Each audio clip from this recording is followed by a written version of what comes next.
ಮಂಡ್ಯ ಜಿಲ್ಲೆಯ ನಾಗಮಂಗಲದಲ್ಲಿ ನಿನ್ನೆ ಗಣೇಶೋತ್ಸವದ ವಿಸರ್ಜನಾ ಮೆರವಣಿಗೆ ಸಂದರ್ಭದಲ್ಲಿ ಮತಾಂಧ ಮುಸ್ಲಿಮರು ಗಣೇಶ ಉತ್ಸವದ ಮೆರವಣಿಗೆ ಮೇಲೆ ಕಲ್ಲು ತೂರಾಟ ನಡೆಸಿ ಚಪ್ಪಲಿ ತೂರಾಡಿ ತದನಂತರ 25ಕ್ಕೂ ಹೆಚ್ಚು ಅಂಗಡಿಗಳನ್ನು ಬೆಂಕಿ ಹಾಕಿ ಪೆಟ್ರೋಲ್ ಬಾಂಬ್ ಬಳಸಿ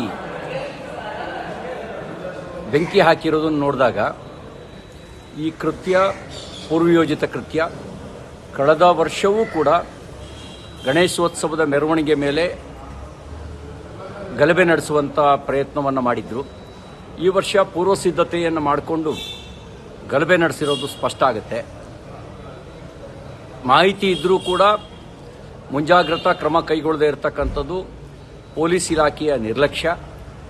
ಮತಾಂಧರಿಗೆ ನಾವು ಏನು ಮಾಡಿದ್ರೂ ನಮ್ಮ ಸರ್ಕಾರ ಇದೆ ಅಂತಕ್ಕಂಥ ಭಾವನೆ ಇರುವ ಕಾರಣಕ್ಕೋಸ್ಕರ ಅವರು ತಮ್ಮ ಮತಾಂಧತೆಯ ಕೃತ್ಯವನ್ನು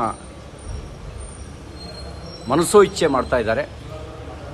ನಾನು ಆಗ್ರಹಿಸ್ತೇನೆ, ಶಿಕ್ಷೆ ಆಗಬೇಕಾಗಿರೋದು ಗಣಪತಿ ಮೆರವಣಿಗೆ ಮೇಲೆ ಕಲ್ಲು ತೂರಾಟ ನಡೆಸಿದವರಿಗೆ, ಶಿಕ್ಷೆ ಆಗಬೇಕಾಗಿರೋದು ಆದಿದೈವ ಗಣೇಶನ ಅಪಮಾನ ಮಾಡಿದವರಿಗೆ, ಶಿಕ್ಷೆ ಆಗಬೇಕಾಗಿರೋದು ಪೆಟ್ರೋಲ್ ಬಾಂಬ್ ಬಳಸಿ ಗಲಭೆ ಸೃಷ್ಟಿಸುವ ಸಂಚು ನಡೆಸಿದವರಿಗೆ, ಶಿಕ್ಷೆ ಆಗಬೇಕಾಗಿರೋದು 25ಕ್ಕೂ ಅಂಗಡಿಗಳನ್ನು ಸುಟ್ಟವರಿಗೆ. ಅದರ ಬದಲಿಗೆ ಗಣೇಶೋತ್ಸವದ ಮೆರವಣಿಗೆಯ ನೇತೃತ್ವವನ್ನು ವಹಿಸಿ ಪೊಲೀಸರ ನಿಷ್ಕ್ರಿಯತೆಯನ್ನು ಖಂಡಿಸಿ ನ್ಯಾಯ ಕೇಳಲಿಕ್ಕೆ ಹೋದವರನ್ನೇ ಬಂಧಿಸಿ ಅವ್ರ ಮೇಲೆ ದೌರ್ಜನ್ಯ ನಡೆಸಿರ್ತಕ್ಕಂಥದ್ದು ಇದು ಕ್ಷಮಿಸಲಾರದ ಅಪರಾಧ. ನಾನು ಆಗ್ರಹಿಸ್ತೇನೆ, ನಿಮ್ಮ ಸರ್ಕಾರ ಮತಾಂಧತೆಗೆ ಕುಮ್ಮಕ್ಕು ಕೊಡೋದನ್ನು ನಿಲ್ಲಿಸಿ ಮತಾಂಧರನ್ನ ಮಟ್ಟ ಹಾಕಿ ಅಂತ ನಾನು ಆಗ್ರಹಿಸ್ತೇನೆ. ಮತ್ತು ಇದರ ಇಡೀ ಘಟನೆಯ ಸಮಗ್ರ ತನಿಖೆಯನ್ನು ನಡೆಸಬೇಕು ಅಂತ ಹೇಳಿ ನಾನು ಉನ್ನತ ಅಧಿಕಾರಿಗಳ ನೇತೃತ್ವದಲ್ಲಿ ಸಮಗ್ರ ತನಿಖೆ ನಡೆಸಬೇಕು.